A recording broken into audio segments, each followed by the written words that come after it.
ಅಕಾಡೆಮಿಯ ಟೀಚಿಂಗ್ ಜೊತೆಗೆ research.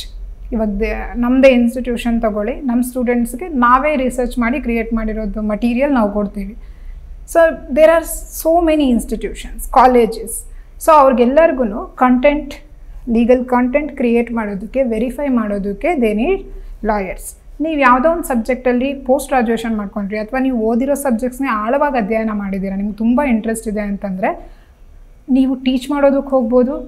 Even look at IIMs ಅಥವಾ ನೀವು ಯಾವುದೇ ಒಂದು ನಾರ್ಮಲ್ ಡಿಗ್ರಿ ಕಾಲೇಜ್ ತೊಗೊಳ್ಳಿ, they have to teach taxation law, they have to teach company ಲಾ.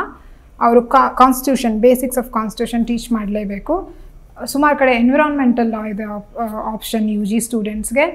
ಆಮೇಲೆ ನೀವು MBA ತೊಗೊಂಡ್ರೆ MBAಲ್ಲೂ it is compulsory. Labour law, taxation law ಅದೆಲ್ಲ ಇದೆ, ಹ್ಯೂಮನ್ ರೈಟ್ಸ್ ಲಾ. ಸೊ ನಿಮಗೆ ಆ ಸಬ್ಜೆಕ್ಟ್ಗಳಲ್ಲಿ ಆಸಕ್ತಿ ಇತ್ತು ಅಂತಂದರೆ ನೀವು ಬೇರೆ UG PG ಕಾಲೇಜಸಲ್ಲೂ ಟೀಚ್ ಮಾಡೋದಕ್ಕೆ ಹೋಗ್ಬೋದು. ಅಥವಾ ಲಾ ಕಾಲೇಜಸ್ಸಲ್ಲೇ ಇವಾಗ್ಲೂ ಸುಮಾರು ಕಾಲೇಜ್ಗಳಲ್ಲಿ we are in short of lecturers ಅಥವಾ ಎಕ್ಸ್ಪರ್ಟ್ಸ್, ರೈಟ್? ಸುಮಾರು ಜನ who's expert in the industry ಅವ್ರೇನು ಮಾಡಿಬಿಡ್ತಾರೆ, they go head and practice ಅಥವಾ ಕಾರ್ಪೊರೇಟ್ಸು ಅಥವಾ ಇನ್ಯಾವುದೋ ಗೌರ್ಮೆಂಟ್ ಜಾಬ್ ಜಾಯ್ನ್ ಆಗಿಬಿಡ್ತಾರೆ. ಟೀಚ್ ಮಾಡೋದಕ್ಕೆ ಅಂತ ಆಪ್ಷನ್ ಚೂಸ್ ಮಾಡ್ಕೊಳ್ಳೋರು ತುಂಬ ಕಡಿಮೆ. ಒಂದು ವೇಳೆ ನಿಮ್ಗೆ ಆ ಅಪಾರ್ಚುನಿಟಿ ಇದ್ದರೆ ಯು ಕ್ಯಾನ್ ಆಲ್ಸೋ ಆಸಕ್ತಿ ಇದ್ದರೆ ಟೀಚ್ ಮಾಡೋದಕ್ಕೆ ಆರಂಭ ಮಾಡ್ಬೋದು.